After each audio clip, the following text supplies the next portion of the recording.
सामाजिक एवं धार्मिक सुधार आंदोलनों से संबंधित महत्वपूर्ण प्रश्नों का प्रैक्टिस सेट। पहला प्रश्न है, निम्न में से किस वर्ग को सबसे पहले पश्चिमी सभ्यता ने प्रभावित किया था? ऑप्शन है कुलीन जमींदार, नवीन धनवान व्यापारी, शिक्षित हिंदू मध्यम वर्ग या शिक्षित मुसलमान। तो सही उत्तर ऑप्शन सी हो जाएगा, शिक्षित हिंदू मध्यम वर्ग। दोस्तों, शिक्षित हिंदू मध्यम वर्ग को सबसे पहले पश्चिमी सभ्यता ने प्रभावित किया था। अगला प्रश्न है, निम्न महापुरुषों में कौन भारतीय जागृति का जनक कहलाता है? तो सही उत्तर राजा राम मोहन राय, ऑप्शन बी। दोस्तों, राजा राम मोहन राय को भारतीय पुनर्जागरण का जनक, भारतीय राष्ट्रवाद का पैगंबर, अतीत और भविष्य के मध्य सेतु, भारतीय राष्ट्रवाद के पिता या जनक, आधुनिक भारत का पिता, प्रथम आधुनिक पुरुष और युगदूत कहा जाता है। अगला प्रश्न है, राजा राम मोहन राय द्वारा स्थापित प्रथम संस्था कौन सी थी? तो सही उत्तर राजा राम मोहन राय द्वारा स्थापित जो प्रथम संस्था थी वो आत्मीय सभा थी और 1815 यानी 1815 में हिंदू धर्म के एकेश्वरवादी मत का प्रचार करने के लिए राजा राम मोहन राय ने अपने युवा समर्थकों के सहयोग से आत्मीय सभा की स्थापना की थी। अगला प्रश्न है, राजा राम मोहन राय द्वारा ब्रह्म समाज की स्थापना कब की गई थी? तो सही उत्तर 1828 में, ऑप्शन सी आपका सही उत्तर है। अगला प्रश्न है, राजा राम मोहन राय को राजा की उपाधि किसने दी थी? आसान सा प्रश्न है, तो अकबर द्वितीय ने। दोस्तों, आप जान लीजिए, मुगल बादशाह अकबर द्वितीय ने राजा राम मोहन राय को राजा की उपाधि के साथ अपने दूत के रूप में 1830 यानी 1830 में, याद रखिएगा, तत्कालीन ब्रिटिश सम्राट विलियम चतुर्थ के दरबार में भेजा था। अगला प्रश्न है, राजा राम मोहन राय की समाधि कहाँ पर है? तो ये ब्रिस्टल इंग्लैंड में है। इंग्लैंड के ब्रिस्टल में 27 सितंबर 1833 को राजा राम मोहन राय की मृत्यु हो गई, जहाँ पर उनकी समाधि स्थापित है। अगला प्रश्न है, भारतीय ब्रह्म समाज के संस्थापक कौन थे? तो उत्तर है केशव चंद्र सेन। दोस्तों, भारतीय ब्रह्म समाज के संस्थापक केशव चंद्र सेन हैं। ब्रह्म समाज का सिद्धांत आधारित है किस पर? तो उत्तर है, ब्रह्म समाज का सिद्धांत जो है एक देववाद या एकेश्वरवाद पर आधारित है। ब्रह्म समाज की स्थापना का मुख्य उद्देश्य एकेश्वरवाद की उपासना, मूर्ति पूजा का विरोध और अवतारवाद का खंडन करना था। ब्रह्म समाज ने सार्वभौम ईश्वर की उपासना पर बल दिया था। अगला प्रश्न है, राजा राम मोहन राय ने किसका विरोध नहीं किया था? बाल विवाह, सती प्रथा, पाश्चात्य शिक्षा या फिर मूर्ति पूजा। तो सही उत्तर पाश्चात्य शिक्षा। दोस्तों, आप जान लीजिए कि शिक्षा के क्षेत्र में राजा राम मोहन राय अंग्रेजी शिक्षा के पक्षधर थे। उनके अनुसार एक उदारवादी पाश्चात्य शिक्षा ही अज्ञान के अंधकार से हमें निकाल सकती है।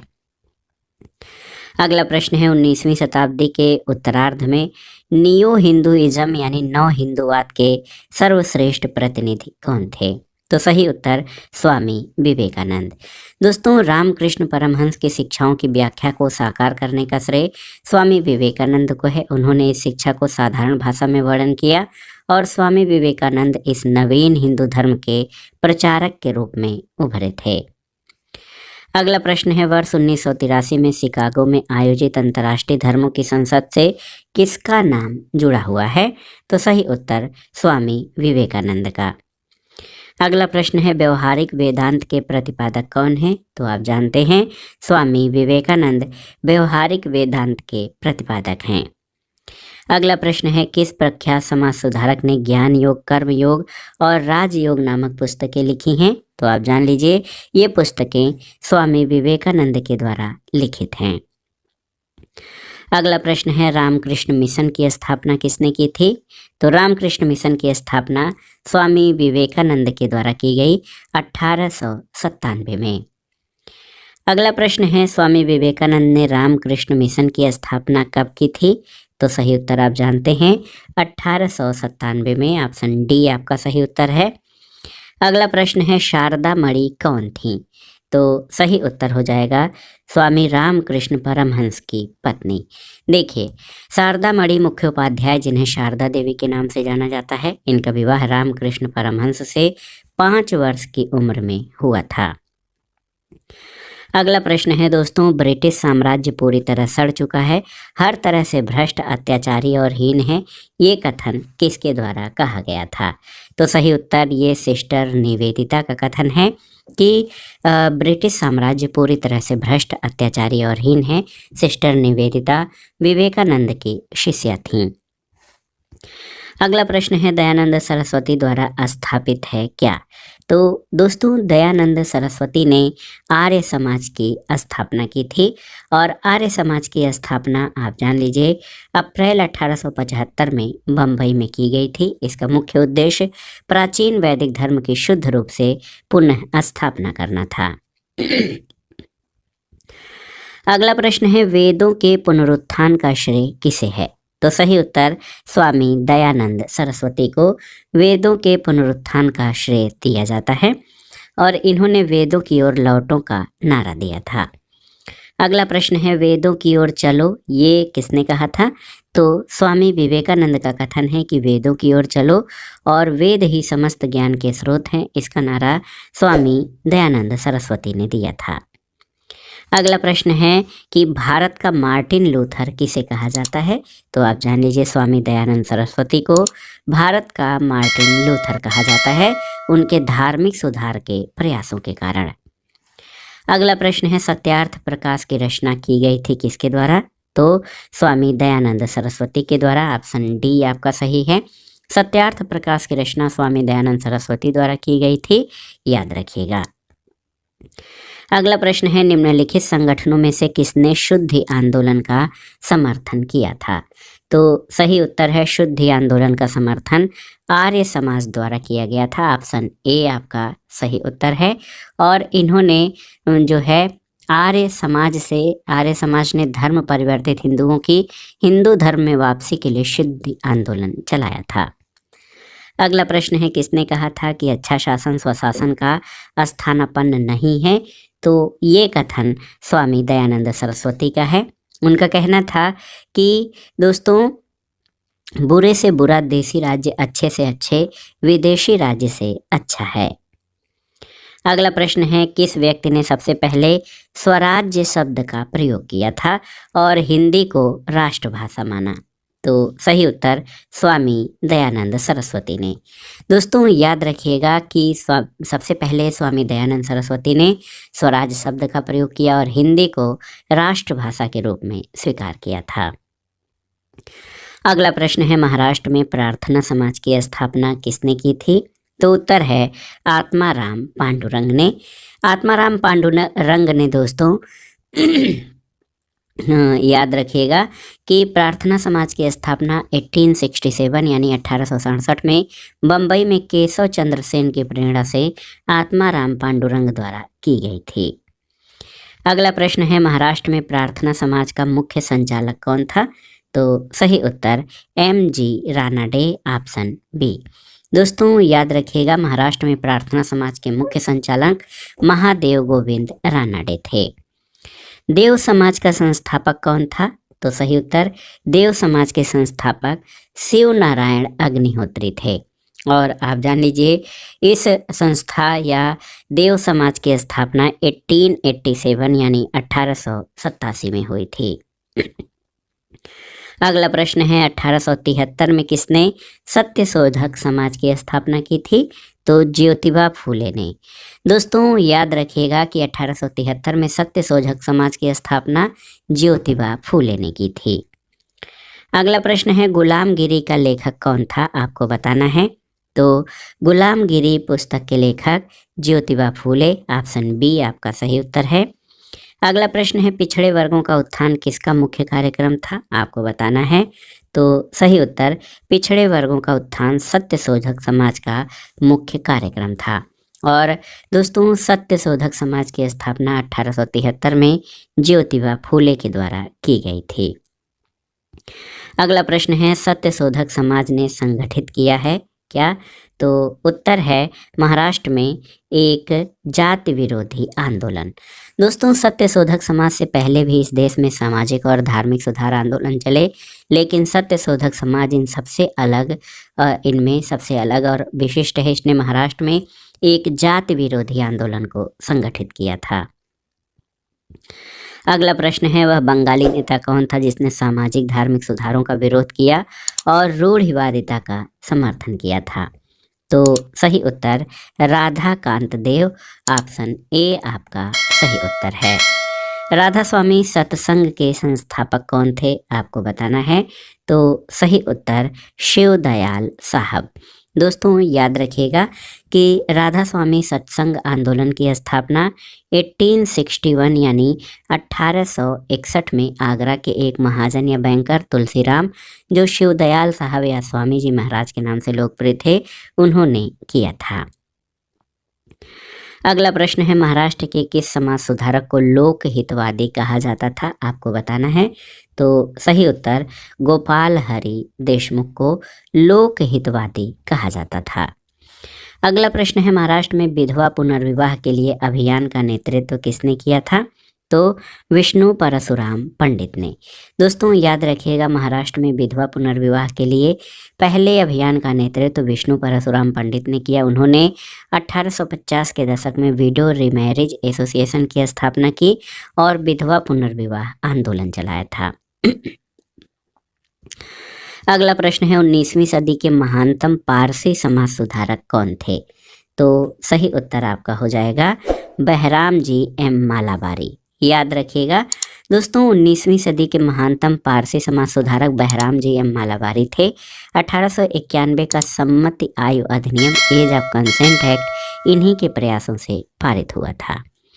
अगला प्रश्न है, the age of consent act किस वर्ष पारित हुआ था, आपको बताना है। तो सही उत्तर 1891 में। याद रखिएगा, ऑप्शन बी आपका सही उत्तर हो जाएगा। तो बहुत ही महत्वपूर्ण प्रश्न है आपके लिए, और आप जान लीजिए the age of consent act 1891 में पारित हुआ था। अगले प्रश्न पर आते हैं कि हिंदू विधवा पुनर्विवाह अधिनियम किस वर्ष पारित हुआ था? तो उत्तर है 1856 यानी 1856 में। दोस्तों, हिंदू विधवा पुनर्विवाह अधिनियम 1856 में पारित हुआ था। अगला प्रश्न है, पश्चिमी भारत के डीके कर्वे का नाम किस संदर्भ में आता है? सती प्रथा, बाल शिशु हत्या, स्त्री शिक्षा या विधवा पुनर्विवाह? तो सही उत्तर है दोस्तों डीके कर्वे प्रसिद्ध समाज सुधारक थे। उन्होंने विधवा पुनर्विवाह और स्त्री शिक्षा पर बहुत अधिक काम किया है। तो यहाँ पर सी और डी दोनों ही डीके कर्वे के बारे में सही हैं। अगले प्रश्न पर आते हैं दोस्तों। अगला प्रश्न है, निम्नलिखित में से किसने प्रमुख रूप से विधवा पुनर्विवाह के लिए संघर्ष किया और उसे कानूनी रूप से वैध बनाने में सफलता प्राप्त की थी? तो सही उत्तर ईश्वर चंद्र विद्यासागर, ऑप्शन बी। दोस्तों, याद रखिएगा, कलकत्ता के संस्कृत कॉलेज के आचार्य ईश्वर चंद्र विद्यासागर ने विधवा पुनर्विवाह के लिए अथक संघर्ष किया और इनके प्रयासों के कारण 26 जुलाई 1856 को हिंदू विधवा पुनर्विवाह अधिनियम पारित हुआ था। अगला प्रश्न है, 1843 के एक्ट 5 ने किस बात को गैर कानूनी बनाया था? तो उत्तर है दासता यानी गुलामी को, ऑप्शन डी आपका सही उत्तर हो जाएगा। दोस्तों, याद रखिएगा, लॉर्ड एलनबरो ने 1843 में एक्ट 5 में दासता को गैर कानूनी बनाया था। अगले प्रश्न पर चलते हैं। महत्वपूर्ण प्रश्न है दोस्तों आप सभी के लिए। यहाँ पर आप देखिए कि आपसे पूछा गया है, निम्नलिखित में से किसने 1872 में नेटिव मैरिज एक्ट को पारित कराने में महत्वपूर्ण भूमिका निभाई थी? तो सही उत्तर केशव चंद्र सेन, ऑप्शन सी। केशव चंद्र सेन ने 1872 में नेटिव मैरिज एक्ट को पारित कराने में महत्वपूर्ण भूमिका निभाई थी और इसमें लड़कियों के लिए विवाह की न्यूनतम आयु 14 वर्ष और लड़कों के लिए न्यूनतम 18 वर्ष निर्धारित थी। अगला प्रश्न है, बाल विवाह प्रथा को नियंत्रित करने के लिए 1872 के सिविल मैरिज एक्ट ने लड़कियों के विवाह की न्यूनतम उम्र कितनी निर्धारित किया था? तो सही उत्तर आपका हो जाएगा 14 वर्ष। अगला प्रश्न है दोस्तों, शारदा अधिनियम दोस्तों देखिए, शारदा एक्ट या शारदा अधिनियम के अंतर्गत लड़कियों और लड़कों के विवाह की न्यूनतम आयु कितनी निर्धारित की गई थी? तो सही उत्तर क्या हो जाएगा? दोस्तों सही उत्तर लड़कियों की आयु 14 और लड़कों की 18 वर्ष। दोस्तों आप जान लीजिए कि 1929 में शिक्षाविद, राजनेता, समाज सुधारक और न्यायाधीश डॉक्टर हरविलास शारदा के प्रयत्नों से बाल विवाह निषेध अधिनियम 1929 बन पाया और इस अधिनियम के द्वारा लड़कियों के विवाह की न्यूनतम सीमा 14 वर्ष और लड़कों की 18 वर्ष निर्धारित की गई थी। अगला प्रश्न है, थियोसॉफिकल सोसाइटी की स्थापना किसने की? तो सही उत्तर हो जाएगा थियोसॉफिकल सोसाइटी की स्थापना मैडम HP ब्लावर्ट्स्की द्वारा की गई थी। ऑप्शन ए आपका सही उत्तर है।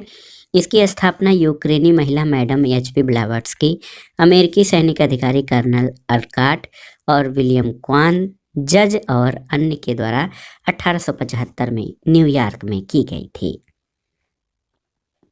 अगला प्रश्न है कि भारत में थियोसॉफिकल सोसाइटी की सफलता मुख्यतः थी किसके कारण? तो सही उत्तर आपका हो जाएगा एनी बेसेंट के कारण। अगला प्रश्न है दोस्तों, गोपाल कृष्ण गोखले ने किस वर्ष में सर्वेंट ऑफ इंडिया सोसाइटी या भारत सेवक समाज, भारत सेवक मंडल की स्थापना की थी? तो सही उत्तर 1905, ऑप्शन डी सही उत्तर है। अगला प्रश्न है, बहुजन समाज का संस्थापक कौन था? आपको बताना है। तो सही उत्तर मुकुंद राव पाटिल। याद रखिएगा दोस्तों, 1910 के उपरांत ज्योतिबा फूले के विचारों से प्रेरित होकर मुकुंद राव पाटिल और शंकर राव जाधव ने एक ब्राह्मण विरोधी और प्रबल कांग्रेस विरोधी बहुजन समाज की स्थापना की थी। निम्नलिखित समाज सुधारकों में कौन संस्कृत भाषा में प्रवीणता के लिए जाना जाता है? आपको बताना है। तो सही उत्तर यहाँ पर हो जाएगा दयानंद सरस्वती, ईश्वरचंद्र विद्यासागर और राजा राम मोहन राय।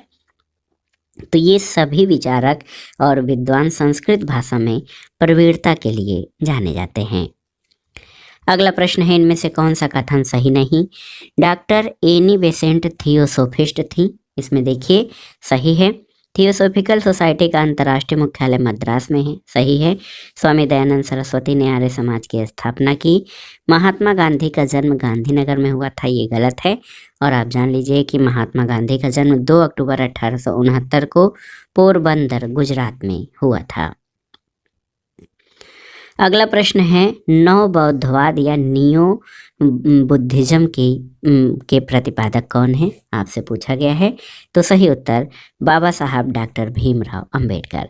दोस्तों डॉक्टर BR अंबेडकर द्वारा प्रारंभ दलित बौद्ध आंदोलन को नव बौद्धवाद के नाम से भी जाना जाता है। अगला प्रश्न है, दारुल उलूम की स्थापना किसने की थी? आपको बताना है। तो सही उत्तर मौलाना शिबली नुमानी ने। याद रखिएगा कि शिबली नुमानी के परामर्श पर नवदातुल उलमा ने दारुल उलूम लखनऊ में स्थापना की और शिबली नुमानी दारुल उलूम के प्रमुख शिक्षक भी थे। अगला प्रश्न है, देवबंद आंदोलन यूपी संयुक्त प्रांत में किस वर्ष में आरंभ हुआ था? आपको बताना है। तो 1866। यहाँ पर देखिए ऑप्शन डी आपका सही उत्तर हो जाएगा। अगला प्रश्न है, 1924 के बंगाल के तारकेश्वर आंदोलन किसके विरुद्ध था? आपको बताना है। तो 1924 में तत्कालीन बंगाल के तारकेश्वर मंदिर के भ्रष्ट महंत के विरुद्ध तारकेश्वर आंदोलन चला। महंत पर एक स्त्री के साथ अवैध संबंध और मंदिर के धन के दुरुपयोग जैसे आरोप लगे थे। तो सही उत्तर ऑप्शन ए हो जाएगा, मंदिरों में भ्रष्टाचार से संबंधित था तारकेश्वर आंदोलन। अगला प्रश्न है, हाली पद्धति संबंधित थी किससे? तो हाली पद्धति बंधुआ मजदूर से संबंधित है। ऑप्शन ए आपका सही उत्तर है। हाली पद्धति बंधुआ मजदूर और बंधुआ मजदूरी से संबंधित है। हाली पद्धति के अंतर्गत बारदोली क्षेत्र में कालिप राज जनजाति के लोगों को उच्च जातियों के यहाँ पुश्तैनी मजदूर के रूप में कार्य करना होता था। अगला प्रश्न है, राजा राम मोहन राय ने अपने असाधारण काम के लिए भारतीय इतिहास में अपनी पहचान बनाई। उनका मुख्य काम किस दिशा में था? शिक्षा, समाज सुधार, धर्म को ऊंचा उठाना या अंग्रेजी का परिचय? तो सही उत्तर आपका हो जाएगा समाज सुधार। अगला प्रश्न है, राजा राम मोहन राय निम्नलिखित में से किससे संबंधित नहीं है? विधवा पुनर्विवाह, संस्कृत शिक्षा, सती प्रथा या अंग्रेजी शिक्षा? तो सही उत्तर हो जाएगा संस्कृत शिक्षा।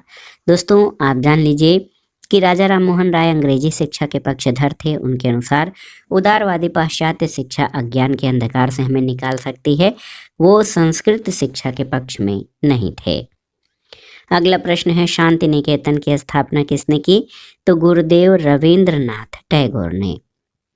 आप जान लीजिए 1901 में, ये जो सन है 1901। दोस्तों, शांति निकेतन की स्थापना देवेंद्रनाथ ठाकुर ने की थी, जबकि रविंद्रनाथ टैगोर ने 1901 में शांति निकेतन में एक विद्यालय की स्थापना की थी। तो यहाँ पर सही उत्तर आपका क्या हो जाएगा? शांति निकेतन की स्थापना देवेंद्रनाथ ठाकुर के द्वारा की गई थी।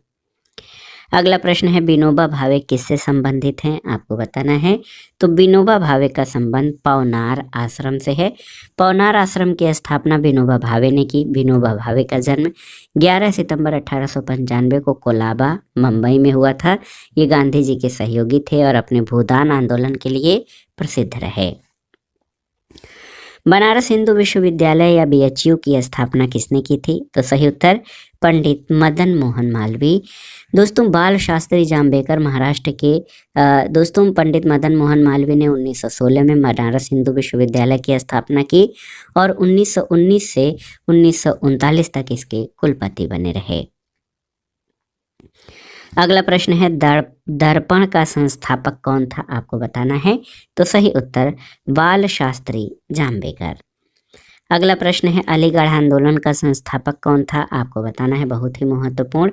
तो सही उत्तर सर सैयद अहमद खां। याद रखिएगा कि अलीगढ़ आंदोलन के संस्थापक सर सैयद अहमद खां थे। सैयद अहमद खां ने 1875 में अलीगढ़ में एक एंग्लो मुस्लिम स्कूल या मोहम्मडन एंग्लो ओरिएंटल कॉलेज की स्थापना की थी। गांधी जी के सर्वोदय का आशय क्या था? तो सही उत्तर है, सर्वोदय का अर्थ होता है अपलिफ्टमेंट टू ऑल, यानी सबका उत्थान।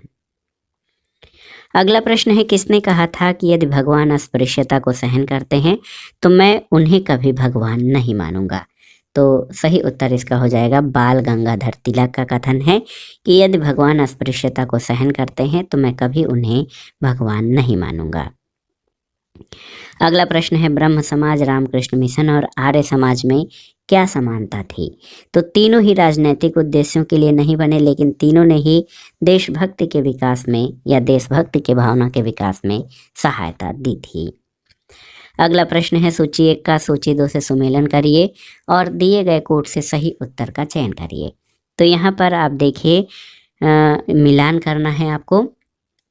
प्रार्थना समाज राणा डे बम्बई में इससे जुड़े थे।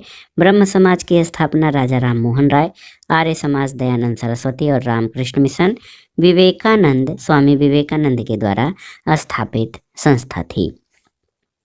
तो सही उत्तर क्या हो जाएगा? DACB। तो यहाँ पर देखिए DACB, तो यहाँ पर ऑप्शन डी आपका सही उत्तर हो जाएगा। बहुत ही महत्वपूर्ण प्रश्न है। अगले प्रश्न पर आते हैं, ये भी मिलान से संबंधित है। सीमांत गांधी। दोस्तों, सीमांत गांधी के नाम से अब्दुल गफ्फार खां प्रसिद्ध हैं। भारत का सबसे वृद्ध व्यक्ति दादा भाई नौरोजी, महामना मदन मोहन मालवीय और भारत का लौह पुरुष सरदार वल्लभ भाई पटेल हैं। तो सही ऑप्शन हो जाएगा यहाँ पर देखिए, ए का 5वां, बी का 3रा, सी का पहला और डी का 2रा। ऑप्शन बी आपका सही उत्तर है। अगला प्रश्न है, निम्नलिखित वक्तव्यों पर विचार कीजिए। ये कथन और कारण से संबंधित है और इसके आधार पर सही उत्तर का चयन करिए। कथन है कि 19वीं सदी के सामाजिक धार्मिक आंदोलनों के कारण भारत का आधुनिकीकरण हुआ। बिल्कुल सही है। कारण है कि सामाजिक धार्मिक आंदोलनों के मूल में बुद्धिवाद, वैज्ञानिक दृष्टिकोण और अन्य ऐसे विचार थे जो आधुनिकता के आधार माने जाते हैं। तो बिल्कुल सही, ए और आर दोनों सही हैं और आर ए की सही व्याख्या भी करता है। ऑप्शन बी आपका सही उत्तर यहाँ पर हो जाएगा। अगला प्रश्न है, ईश्वर के बारे में सोचने के लिए मेरे पास वक्त नहीं, क्योंकि अभी इस धरती पर ही बहुत काम किया जाना है। ये कथन किसका है? तो सही उत्तर ये स्वामी ईश्वर चंद्र विद्यासागर का कथन है। आप जान लीजिए कि ईश्वर है या नहीं प्रश्न पूछे जाने पर ईश्वर चंद्र विद्यासागर का जवाब था, ईश्वर के बारे में सोचने के लिए मेरे पास वक्त नहीं, क्योंकि अभी इस धरती पर ही बहुत काम किया जाना है। अगला प्रश्न कथन और कारण से संबंधित है। इसमें कूट के आधार पर आपको सही उत्तर बताना है।